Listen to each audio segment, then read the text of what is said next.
afternoon, good evening, welcome back sa ating channel na It's a Trap. So ngayong araw na ito, tuturuan ko kayong mag-repot ng mga maliliit na Venus flytrap. So actually medyo malaki na to, pero just to demonstrate, may mga maliliit rin naman to.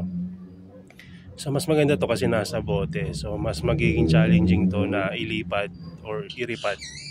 So unang-unang gagawin nyo pag magre-repot kayo, syempre make sure na meron kayong nakahandang yung paglagay ng label. Kung wala naman, at least meron kayong pen so pwede nyong sulatan yung paso na gagamitin nyo, halimbawa sa gilid o sa ilalim, kung saan nyo balak ilagay. Pero ako pagka nagle-label ako sa labas na, kasi para iba kasi secretive pagdating sa mga cultivar, which is may dahilan yun kung bakit nila sila yung sekreto.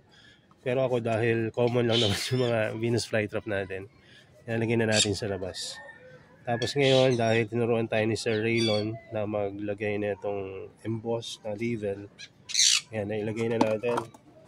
Tapos dinikitan ko na rin ng extra pandikit, kasi yung pandikit na ito kasama, hindi nadikit ng matagal.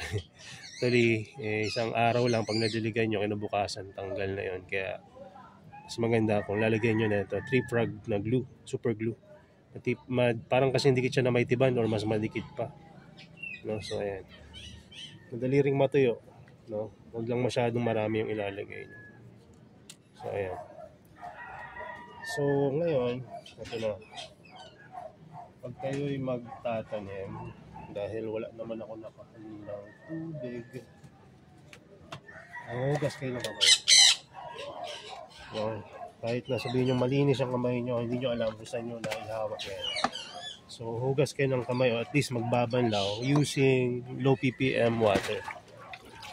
So hugasan nyo yung kamay nyo ulit. Ayan, hugasan nyo yan. Kasi ako, gumawak ako ng glue kanina. Nag-fertilizer tayo kanina. Maxi tayo kanina kasi naggawa ako ng video about sa Maxi. So, hugasan nyo yung kamay nyo. Ang extra dumi yung kamay nyo, manlawan nyo pa ng isa pa. Huwag nyo ihuhugas yan kasi gagamitin nyo mamaya yan pang babad ng plants. So, ayan. Okay na. So, handa na yung halaman. Sana tumumba tong gimbal ko kasi wala tayong pambiling bago. Ayan. Nabubudol din ako eh. Hindi lang kayo nabubudol sa pagbili ng halaman, pati ako. So, dami kong biniling mga halaman. Pati hanggang ngayon may dumideliver. Ito kanina umaga lang to na-deliver. O kanina lang, wala pang isang oras. So ngayon, tatanggalin na natin ating taktak kasi maraming agar na sumama. Tanggalin pa natin. Ayan. Ang ganda talaga pagka re-repot kayo. Huwag yung sa lugar na pagka may nahulog, hindi nyo na mapupulot. Kasi minsan nyo nahuhulog. Kasing halaga na itong halaman na ito. Pakita ko sa inyo, may nahulog kasi, kaya nakita ko.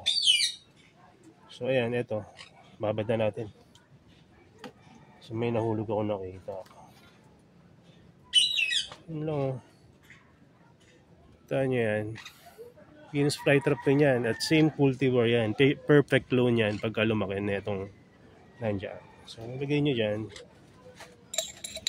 So tissue culture yan, kaya same genetic makeup. Kasi sa tissue lang nila, sa cells lang nila pinarami yan. Kasi magpaparehas talaga yan. So, takpan natin to. Wala na namang naiwan.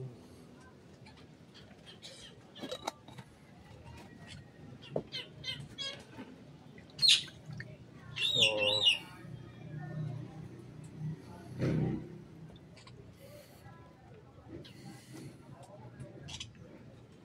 gagawin ko ngayon, paghihiwa-hiwalayin ko itong nandito.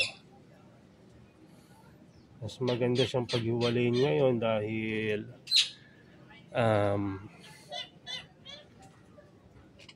Kumbaga, contamination wala pa. Pag pinag-iwalay mo ito na contaminated, naku, mahirap. So kaya ngayon pa lang, ano mo na, pag-iwahiwalayin mo na sila.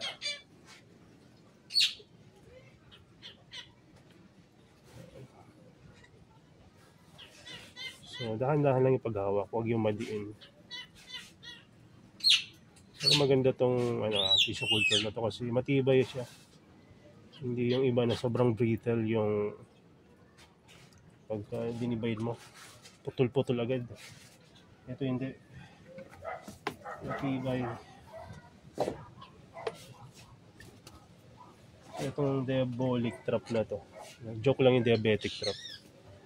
Itong diabolic trap na to. Ang ganda ng niya, ng bibig niya. So, ayan.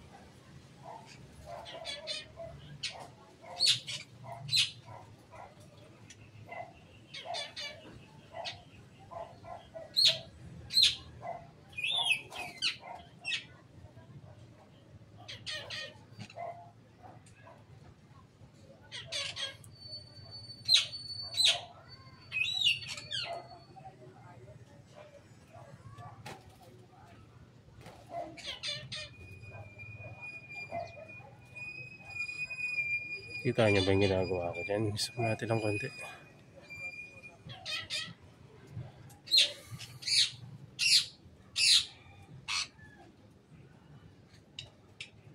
Makompleto lang yung target na mga Venus flytrap na gusto kong magkaroon tayo. Pag-ipunan ko na talaga yung action camera.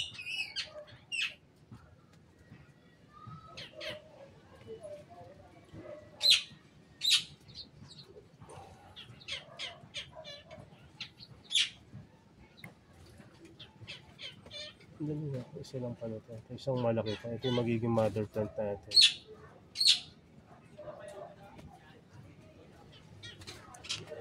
Babad ko lang .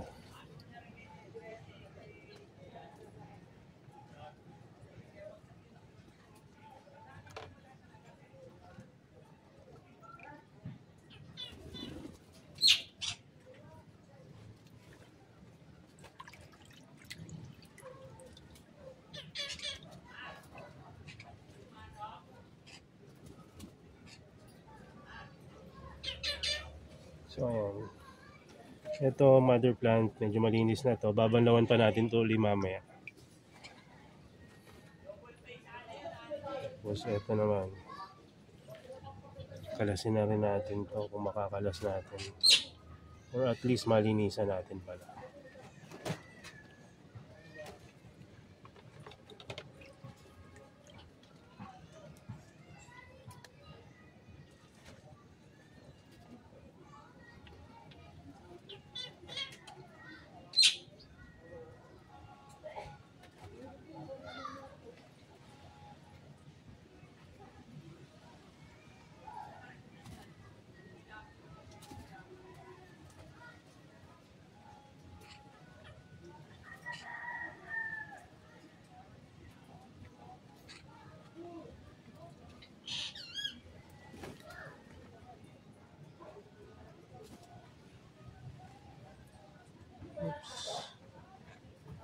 Natanggal . Instant propagation. Masama, natanggal yung ugat na isa. Pero okay lang. Sa Venus flytrap, kahit matanggal ang ugat niyan, tutubo pa rin.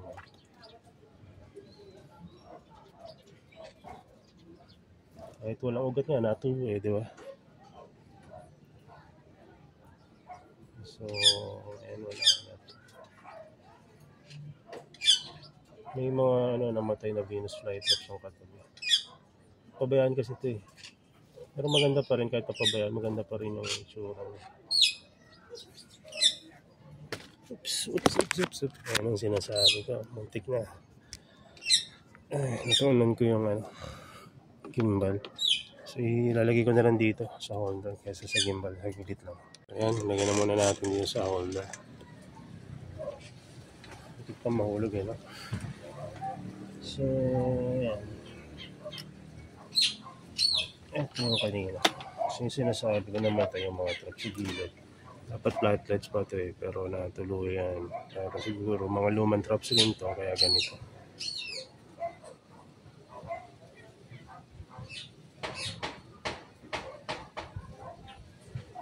Medyo bagong cultivar pa to, kaya medyo mahal pa. Hindi natin ito mabibigay ng sobrang mura.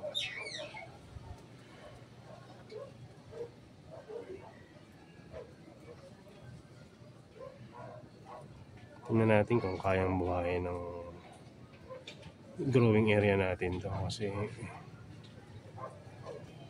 kung kakaiba siya eh. Ang mga target ko ngayon ng mga Venus flytrap, yung may mga traits talaga na wala pa tayo. Ang traits na ito, para siyang matabang werewolf na magandang kulay. Tapos yung traps niya nagana yun.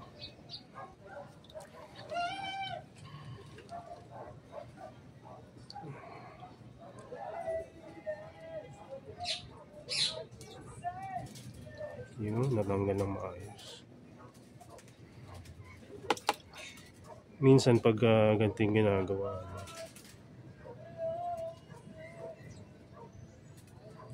kaaway mga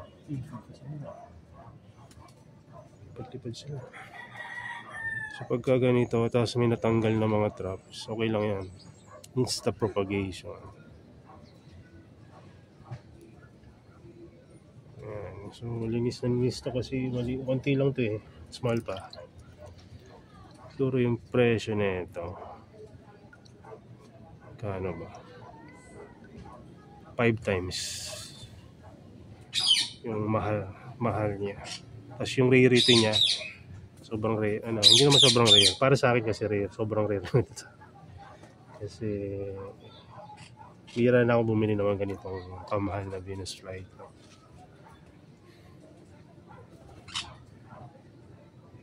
Kaya naman ako bumili, hindi dahil nagustuhan ko lang, kundi talagang para rin to sa ating growing area. Para may mga bago tayong cultivar.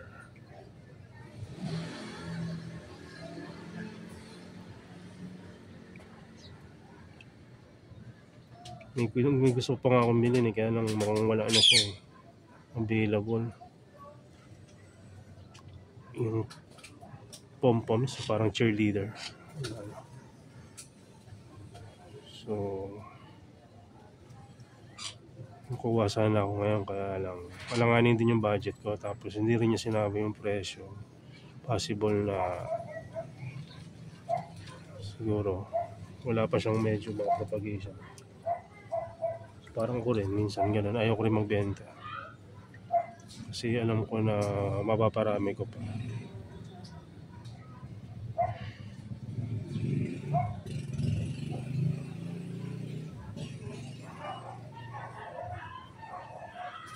Yun no, dalawa pa pala ito, kala ko isa na.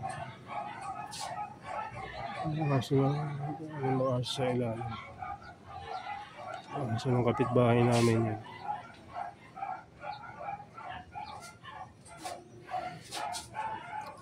May dumaan siguro aso, ibang aso. So ito, meron pa pala dito. Ingat-ingat kayo sa pagtatapon ng mga itim na parte ng plants nyo. Minsan may mga naka-attach na ganito. Baby plants to.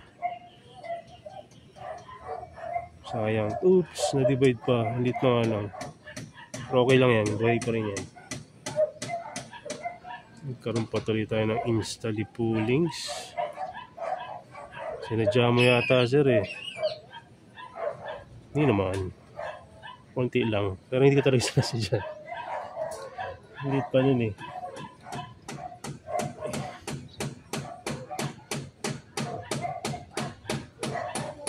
So kami, dati nung nag-umpisa pa lang kami, bago namin ibenta yung halaman, kinukuhaan ko ng rhizome sa dulo.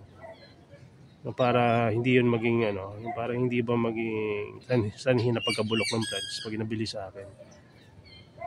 Para wala hindi mabubulok sa madaling salita. Pangalawa, meron pa akong propagation na may iwan. After ilang buwan, pwede ko lang ibenta yung propagation ko. Tapos ganun lang. So kaya ang dami rin yung bumibili sa amin dati kasi nga natutunan nila yung ganong technique. Ito, tignan nyo kung saan tumubo yung baby na Venus flytrap. Mira ito nangyayari pag sa labas, pero nangyayari rin. Pero karaniwan sa tissue culture. Tinubuan ng trap sa traps. Hindi sa rhizome. Specifically, pagka tumutubo yung Venus flytrap sa trap, makikita nyo sa pinaka-neck ng traps and yung petiole. Yung duktungan ng traps and petiole. Based sa experience ko ha. So ayan. Tingnan nyo kung tama yung hinala ko. Diba? Tumutubo siya sa ganong parte.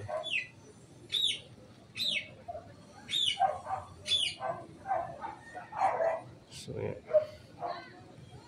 Hindi ko natatanggalin to sa ano niya, traps niya. Ayan na lang natin.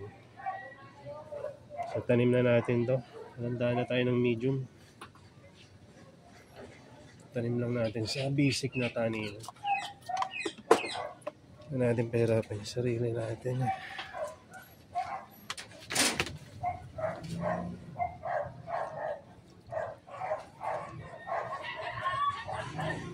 Ayan, ito yung medium na gagamitin natin. Oh. Diba?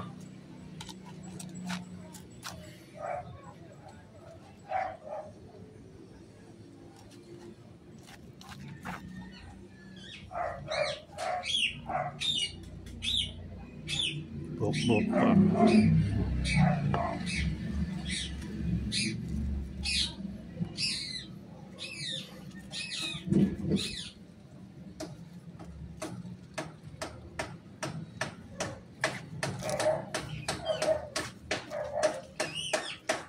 So yung iba masyadong mapili pagdating sa medium. Yung mga ganito na natunaw na sphagnumos, tanggalin talaga nila yan. Tapos pagka may hibla-hibla ng mga ganito, tanggalin talaga nila yan. Pero ako hindi ko tinatanggal. Kasi natural, ano yan eh, natural yan eh, na pagka sa wild, may mga ganyan talaga.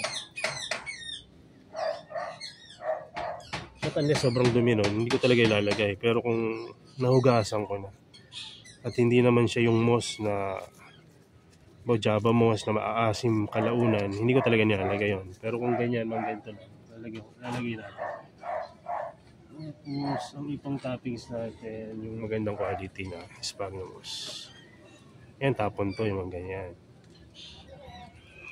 Ganyan, tapon yan. Hindi yan moss eh. Damo yan na natuyo. So, tapon yan. Pero itong mga to, pwede yan. Mga tangkay ng pine tree. Yan.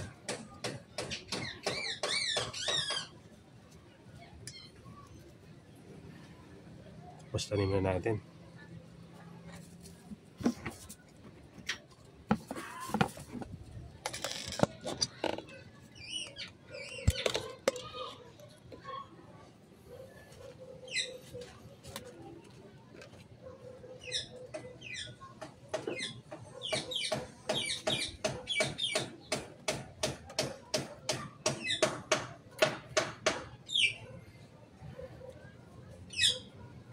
Una natin itanim itong pinakamalaki.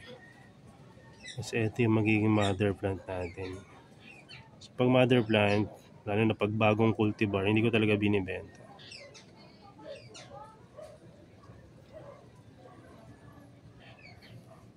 Ibebenta ko man, syempre, mahal. Kasi ito yung pag-asa ng bayan eh. Kumbaga ito yung magiging pagmumula ng makabagong henerasyon natin na Venus flytrap. Nakuha pa tayo moss. Ubus na rin moss ko.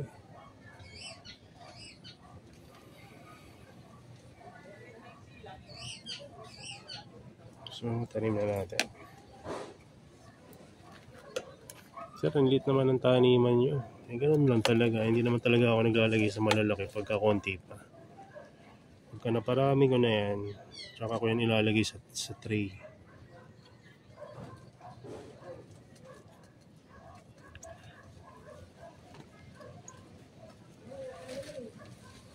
Pero hanggat iilan pa lang yan, mas maganda sila dito tabi-tabi. As long as tama yung pagkakatanim mo. Malinis yung medium, healthy yung medium. Ayan.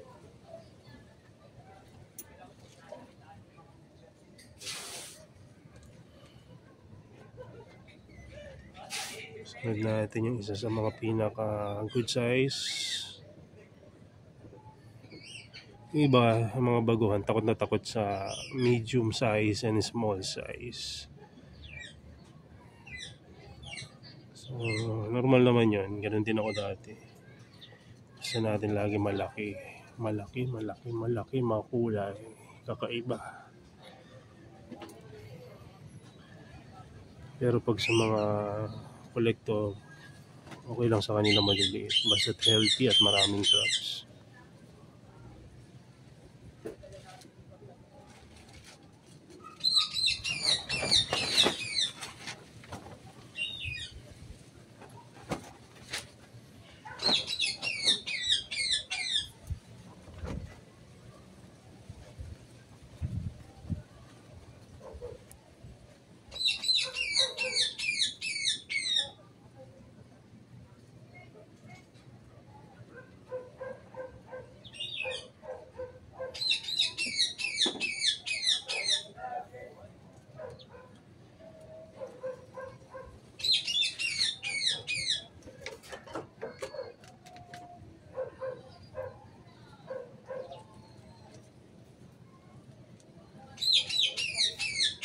Ubus na yung sphagnums natin.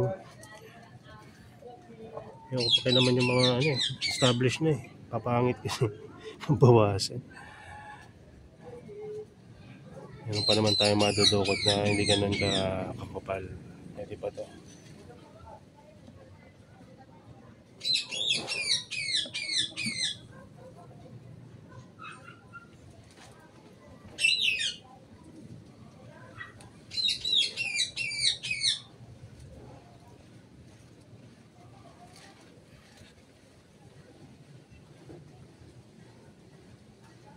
So dahil wala nang live, gamit na lang tayo na ito.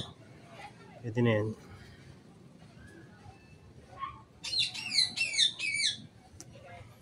Semi-live. May naputol na lipo. Lip pullings.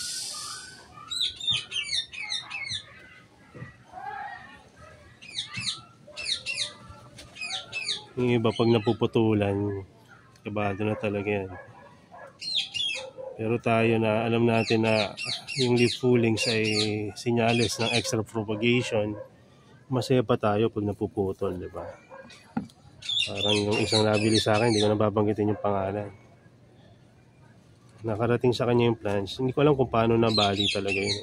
Kasi okay naman yun nung pinako. Siguro sa courier na. Dumating sa kanya yung Akai Ryu na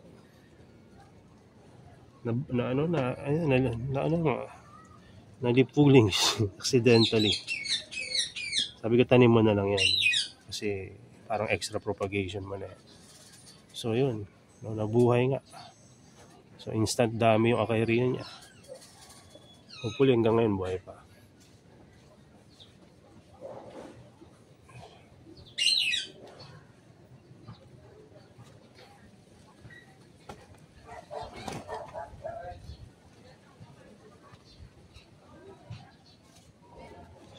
Ito.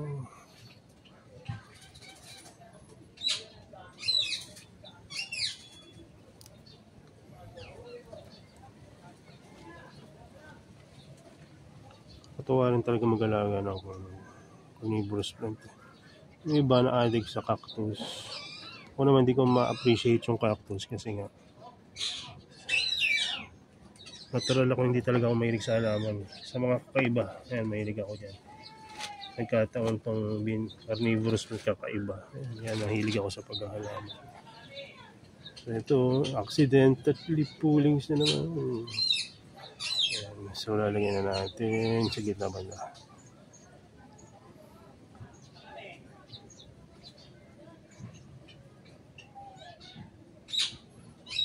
Pagka ganyan pa, yung parang napaka-delicate pa ng leaf pullings, baon mo ng konti. Tapos, huwag yung lugar na madaling mag-dry. Kailangan yung medyo malamig-lamig na lugar. Kumbaga.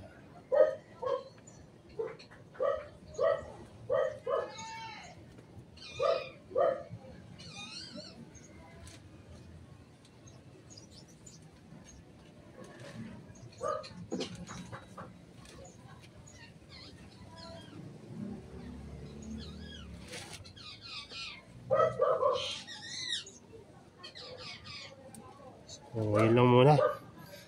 At may mga kukunin pa ako ditong mga maliliit na propagation, pero sa ngayon eto. So bago pala tayo magtapos, itanim ko pala yung pinakamaliit para alam nyo rin, kasi total gusto nyo makita kung paano mag-repat na maliliit. So ganun pa rin naman, balot nyo lang yan.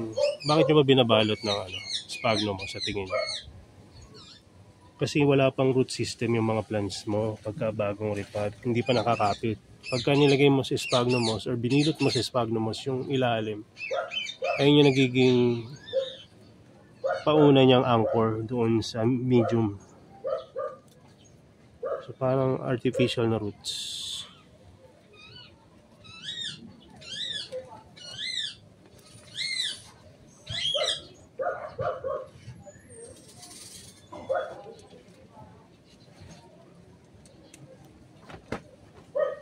So ayan.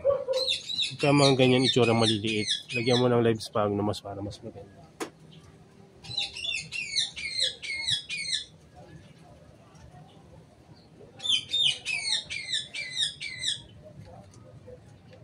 Kasi pag maliliit, mabilis matuyo yan. So pagka nalit yan ng dilig sa ganito kaliliit, tuyo talaga, patay. So pagka maliliit, napakahalaga ng live sphagnum moss. Unless kung nasa indoor ka at medyo humid yung setup mo, okay lang na hindi. Pero sa amin na outdoor, kailangan ko yan. So yan. Yan lang kasimple pagdaripat. Didiligan mo na lang to. Ayun na lang yung sunod. So yun lang. So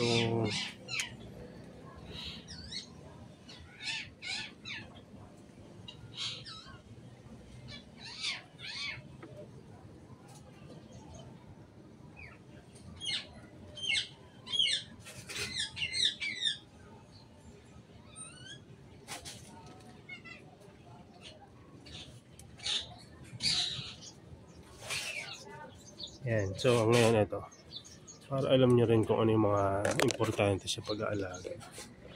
So kita nyo to. Yan, ano nakikita nyo dyan? Merong palutang-lutang dun sa tubig. Yan na ganito. So yan, pwede pang itanim yan. Kahit sabihin mong maliit yung chance na mabuhay yan kasi galing sa tissue culture, tanim nyo pa rin. Tapos eto, na naputol na dulo ng traps, tanim nyo pa rin yan.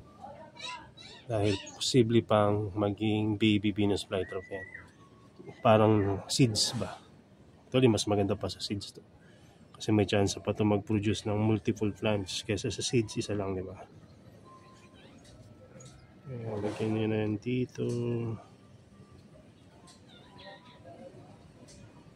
Tanim. Isuksok lang kung saan yung may space pa na pwedeng pagtanim.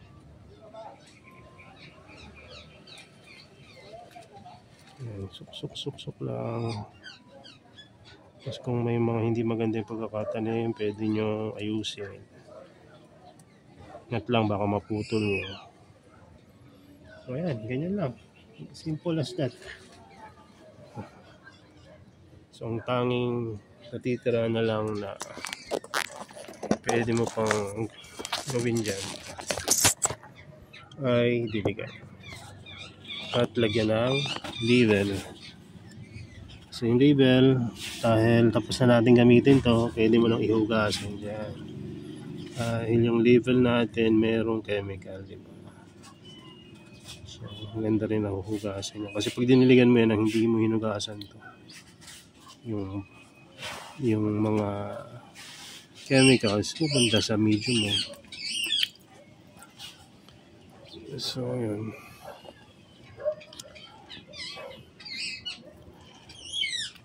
Diabolic trap. Bibigyan na natin. Yeah.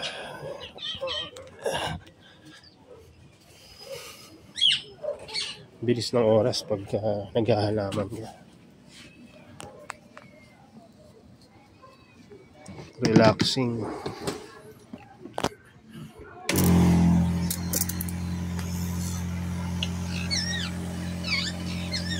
Pag sinabi kong diligan nyo ng wagas, ito yung ibig ko sabihin. Bakit ko ba ginagawa ito? Para yung medium nagsisettle sa ilalim, nag-e-expand sa ibabaw. Yung mga tanim nyo, alam nyo kung ano yung kakalabasan pagkatapos ng iwan. Kasi yung iba dyan, pagkatapos ng diligan, nag-aangatan yung mga tinanim nyo, nawawala sa pwesto, kaya maayos nyo pa. Kaya napakahalagang magdilig katapos mag-repot. Ayun, okay naman pala. So, dahil bagong repot at bagong labas sa bote, pinaka-best na paglagyan nito dito sa gitna. Hindi sa bandang labas, kundi sa gitna ng growing area para hindi mabilis matuyo. Ngayon naman na natin yan. So pagka lumipas na isang araw, dalawang araw, pwede na natin itong ilagay sa mas less humidity. Pero sa ngayon, dyan muna siya sa lugar na kung saan nabubuhay yung mga helianthera mo. Kaya kung hindi nyo gusto na ganito yung mga ang daming steps, mas maganda yung halaman na nasa paso. Parang wala ng acclimation, paglalabas sa bote, diretsong replanting na talaga. So tignan nyo, tatanim lang, may mga, diba, meron na siyang mga traits na kakaiba. Lalo na pagka lumaki ito at nagkakulay, diba? So mas maganda yan, si Diabolic Crab. Pangalan lang niya medyo malajablo pero magandang klase. So yun naman, dahil gusto nyo